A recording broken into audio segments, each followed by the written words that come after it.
Водата во Гостивар никако да не се користи за пиење, а не треба да се користи никако техничка вода, затоа што се уште е и хемиски и микробиолошки неисправна, вели министерот за внатрешни работи и раководител на управувачкиот комитет за координација и управување со системот за управување со кризи Панче Тошковски по состанокот на Централниот кризен штаб во Гостивар попладнево. Тој соопшти дека со помош на експертите од Скопски водовод е почнато чистење на водоводната мрежа во Гостивар и оти се надева дека гостиварци многу наскоро ќе добијат прво техничка, а потоа и вода за пиење. Секојдневно ќе се испитува квалитетот на водата и кога резултатите ќе бидат добри, ќе се дозволи користење.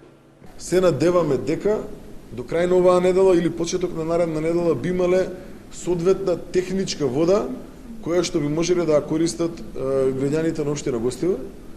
А предпоставките се дека доколку се биде во ред со соодветниот третман од страна на колегите од јавното претпријатие Водовод Скопје заедно со колегите кои што соработуваат од јавното претпријатие од Гостивар, да можеме до крајот на наредната недела да имаме и вода за пиење. Експертите од Скопски водовод велат дека почнале со хиперхлорирање на системот. Зголемените количини на хлор се во законски предвидените граници. Не се штетни за граѓаните, но водата нема да може да се користи додека не се исчисти. Првичните тестирања покажале дека водата кај крајните корисници е и хемиски и микробиолошки неисправна затоа што не е доволно дезинфицирана.